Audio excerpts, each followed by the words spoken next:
Welcome to episode 2 of Dave Talks Comics and Cartoons.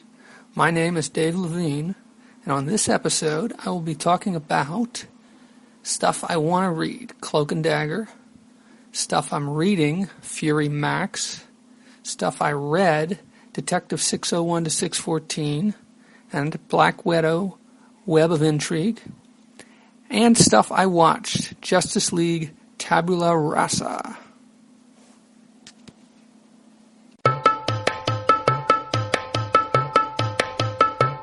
I was listening to the latest episode of Marvel Noise the other day, and they got to talking, Kevin, Andrew, and Phil got to talking about a bunch of stuff, including Cloak and Dagger.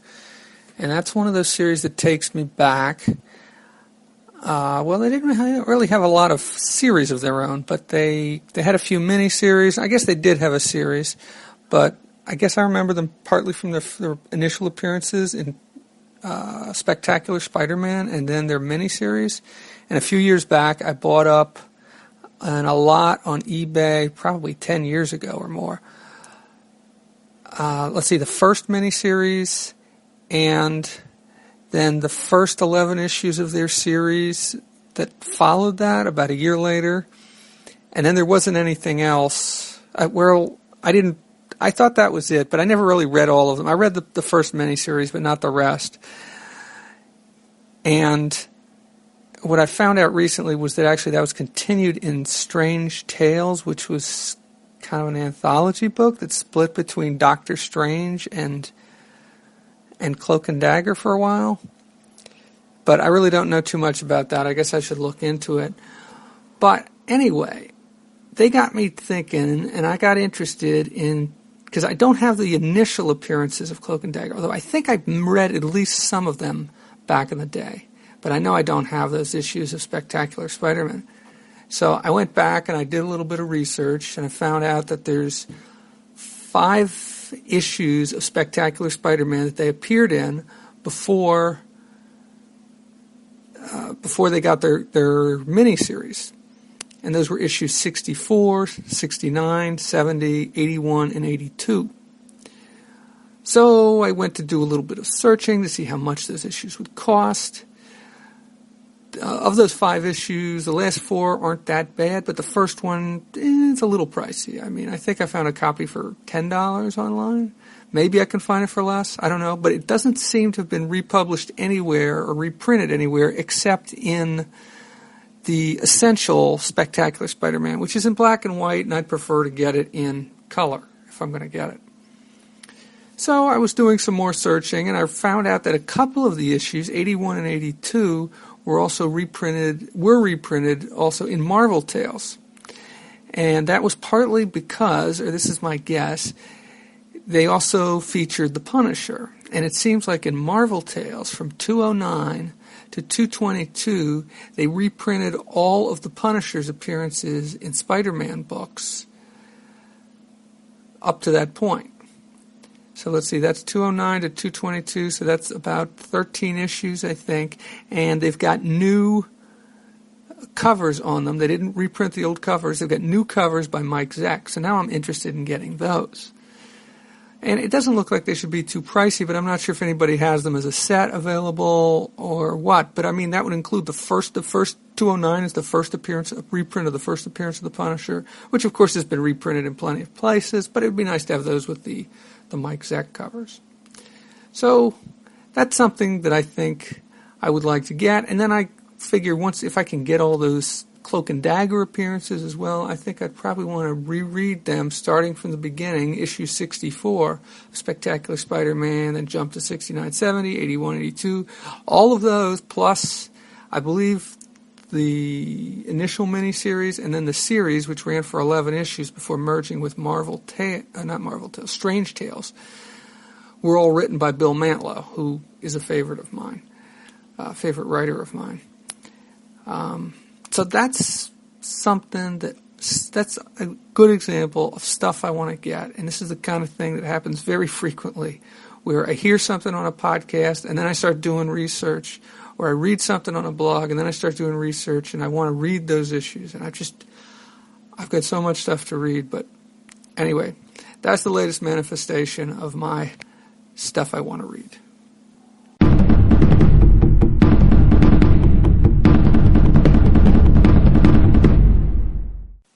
So I've been hearing a lot of good things about the new Fury Max series.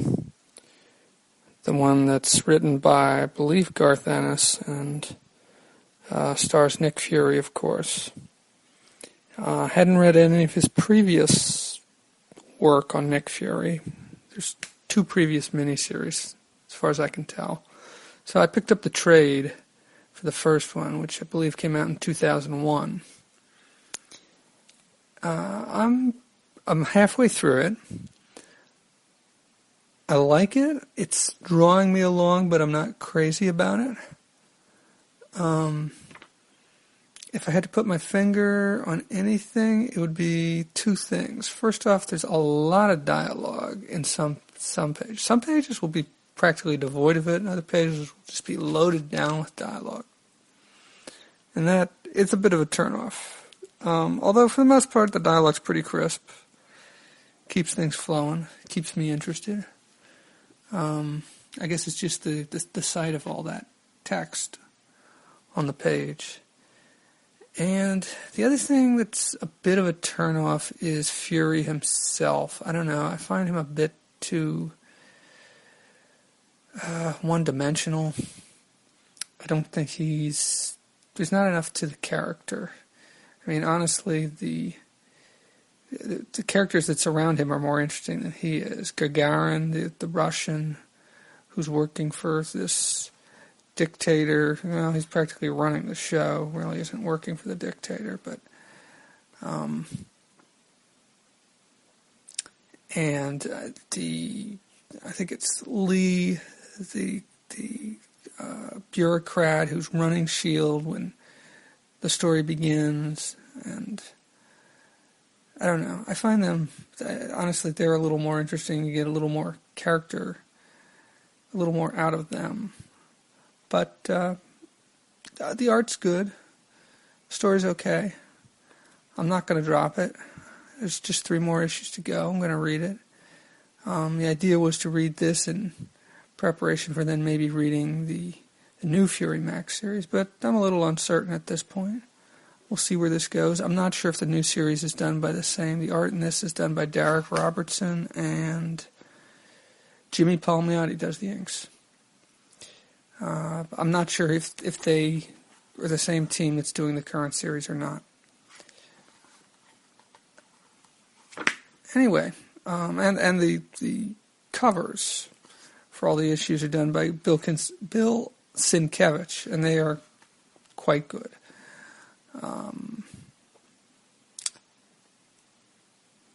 So that's it. That's what I think of Fury Max, and hopefully in a few weeks I'll have a follow-up giving you my final thoughts on the series.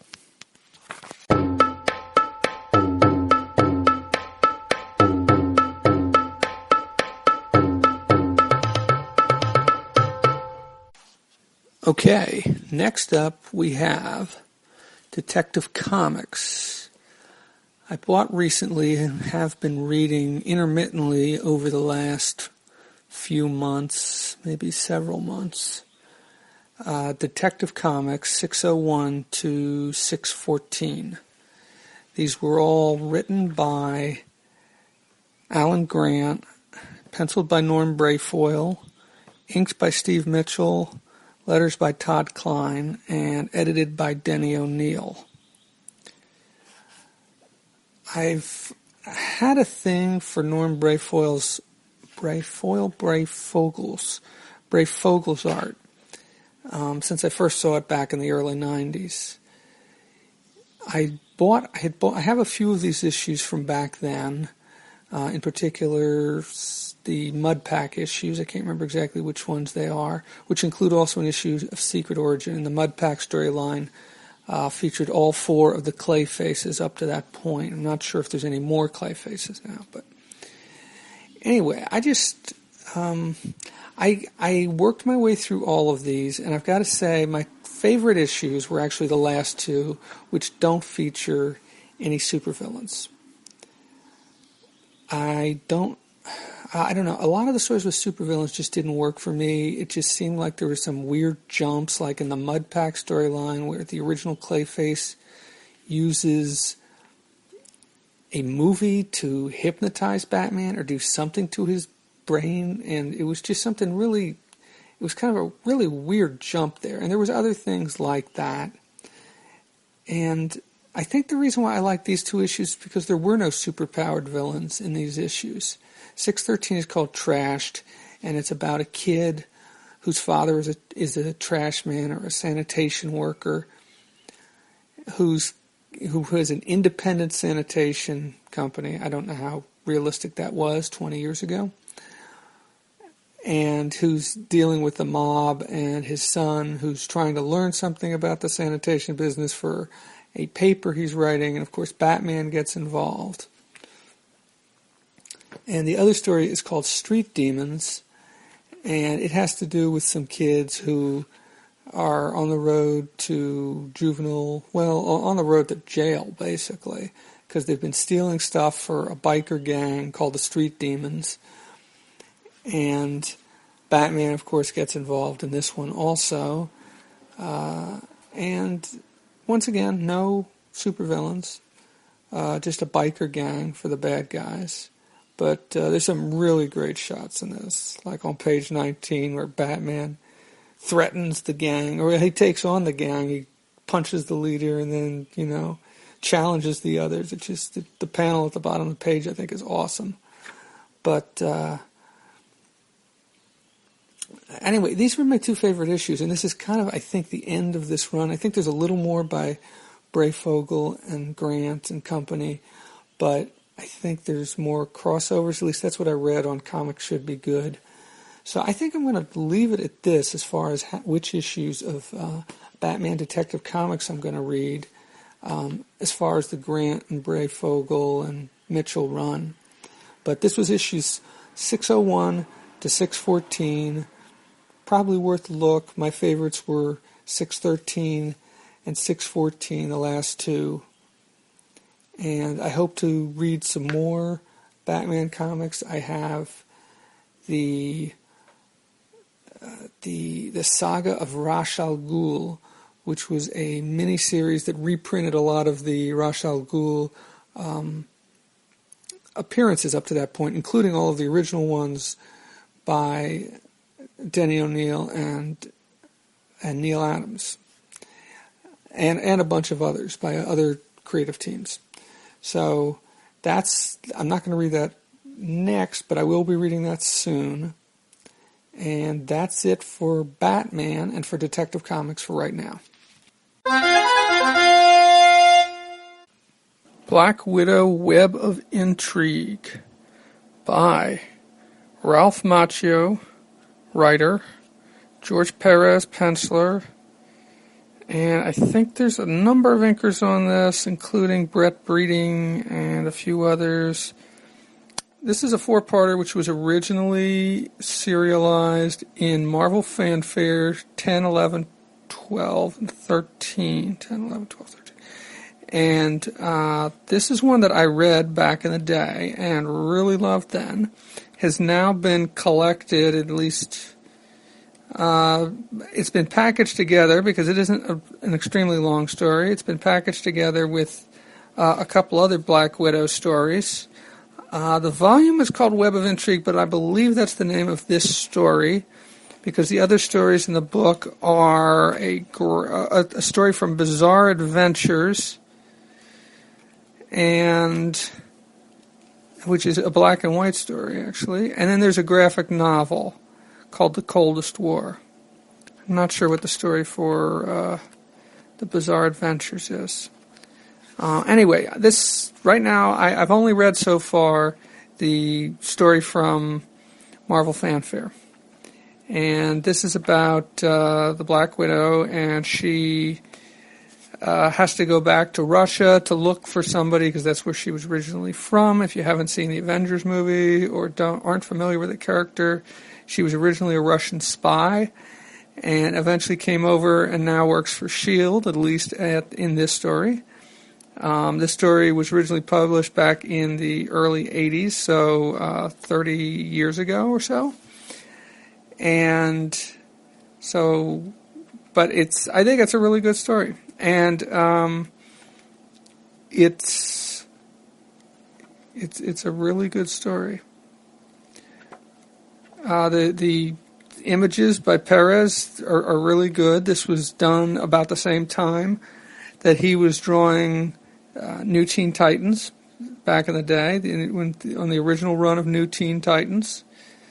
And so the story is basically the Black Widow has to return to Russia to find the man who was basically her adopted father.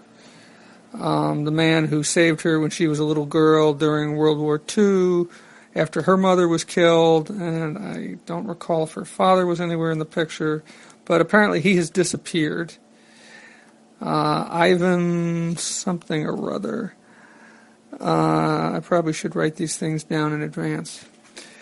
But anyway, so she goes into Russia to find them. Of course, it leads to all sorts of other stuff. It's not the most.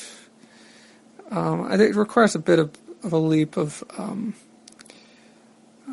faith to enjoy this story. I mean, I wouldn't say it's great by realistic standards, but if you enjoy a good spy story, if you enjoy a good James Bond, if you don't have a problem with a woman being the action hero, then I definitely think this is something you would enjoy and you can read, and you should read if you haven't already. There's a great group of villains that she fights, and each issue is its own little thing, although it is one big story. One thing that I thought was kind of silly was one of the villains who she fights, who's on the cover of the fourth issue, is, although you can't see the part that I think silly, is Snapdragon. Her costume includes high heels, which the Widow's does not, but hers does, and it looks kind of silly to me. Let's see, anything else? Well, she teams up. Nick Fury is in this. Jimmy Woo is in this story. If you've read any of the other S.H.I.E.L.D. stories, you might be familiar with these characters. I don't think there's any other characters, any other S.H.I.E.L.D. characters, or characters from the Marvel Universe that would be familiar. Daredevil is mentioned, and the Avengers are mentioned in flashbacks, but they don't really make an appearance, other than a panel or two. But this is just a really good kick-ass story, and if you haven't read it already, or maybe even if you have, but it's been a long time, I recommend that you check it out, because I think it's flippin' awesome.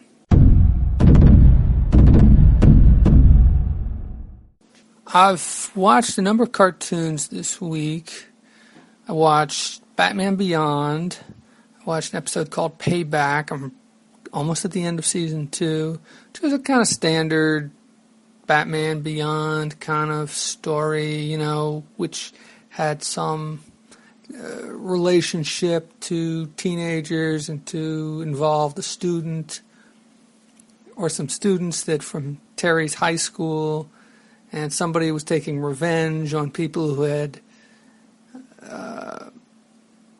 done harm or done something mean to some of these students, and it was unclear who it was. And it was actually, in a way, it kind of reminded me of Scooby-Doo episode, because it was the person you least suspect. The person who's the most suspicious is not the one who ends up being the guilty party or the bad guy. But it was a pretty good episode. It wasn't, knock your socks off awesome, but it was pretty good. And I watched an episode of Foster's Home for Imaginary Friends. This was one that was actually split into 2 parts. There was actually 2 episodes, I guess, 2 short ones. There was one that was called Seeing Red, and another one called Phone Home. And they were okay. Not the best episodes, but they're pretty good. But what I really wanted to talk about was what I watched last night, which was a 2-parter from Season 2 of Justice League. And I watched all of Justice League a few years back when it was on Cartoon Network. And even the ones I missed, I went back, and when they finally released it on DVD, I rented the DVDs and watched all the ones I missed. I've seen all of Justice League Unlimited. But lately I've been going back and watching some of these stories from Justice League, which was 2 seasons. And so a few weeks ago I watched Maid of Honor, and last week I watched Eclipsed. And I think I talked about that in the last episode. And this week, last night, I watched Tabula Rasa, which was an episode that involved Lex Luthor and Amazo. And Lex Luthor, of course, is Superman's archenemy, and Amazo is an android who, in the comic books, I believe was created by Tio Morrow. But in this, they had him being created by Professor Ivo, who was a Batman villain in the comics. And Lex Luthor runs into some trouble in a battle with the Justice League, specifically Hawkgirl and Superman. He manages to get away. He makes his way to Professor Ivo's lab. Professor Ivo is dead, but he finds his android, Amazo. And Amazo, both in the comics and here, is an android who can mimic the abilities of superheroes. And so the first superhero he encounters, so basically what happens is Lex Luthor, Amazo is very gullible. He's newly built, he doesn't know, and so he's kind of like a child. And so Lex Luthor picks up on this very quickly, and he convinces Amazo that he, Lex Luthor, is being harassed, hounded by the Justice League, and that they should be destroyed, basically. So Amazo takes off, goes after the Justice League, while Lex Luthor works on repairing his battle armor, which was damaged in the battle with Superman and Hawkgirl. And then there's a B plot which involves Martian Manhunter, who, in an attempt to locate where Lex Luthor has gotten to, ends up exposing himself to, because the Martian Manhunter has telepathic abilities, and he ends up exposing himself to all sorts of people's thoughts, the majority of which seem to be very petty kind of grievances and selfish thoughts, and it drives him bonkers. And so he wanders off in the wilderness, and there's this story about him which kind of restores his faith in humanity, and eventually he comes back, and that comes together with the story about Amazo. And I think they do it in a really neat way. And they do a really good job with it, and this is a really good story. And they kind of, eventually Amazo wisens up to what's going on, and he never really changes sides so much as he decides, well, I've had enough of you guys, and shoves off. And that's all I'll say. I've probably given away more than I should have, but I think this is a really good episode. I can't remember if it ties in, if Amazo comes back or anything, or if it ties in to any future episodes. But this was a really good one, and and the great thing about the Justice League cartoon is that a lot of them are pretty much standalone. So you can just watch, like I said, I've been jumping around. Tabula Rasa is the second story from Season 2. Maid of Honor was the fourth story from Season 2. And Eclipse was, 1, 2, 3, 4, 5, 6, 7. Was the eighth story from Season 2. So I've just been jumping around, and it makes no difference. You can watch whichever ones you want to. And eventually I'm going to watch Starcross, because that was another, which was the season finale, a 3-parter. So that's about it. So yeah, if you haven't watched it, or if you haven't watched it in a while, I really recommend Tabula Rasa. That's Justice League Season 2, Episodes 3 and 4, and it is available on Netflix. That's it for this episode. One thing I forgot to mention in the Black Widow segment is that the writer Ralph Macchio was recently interviewed on the Sidebar podcast, episode 218.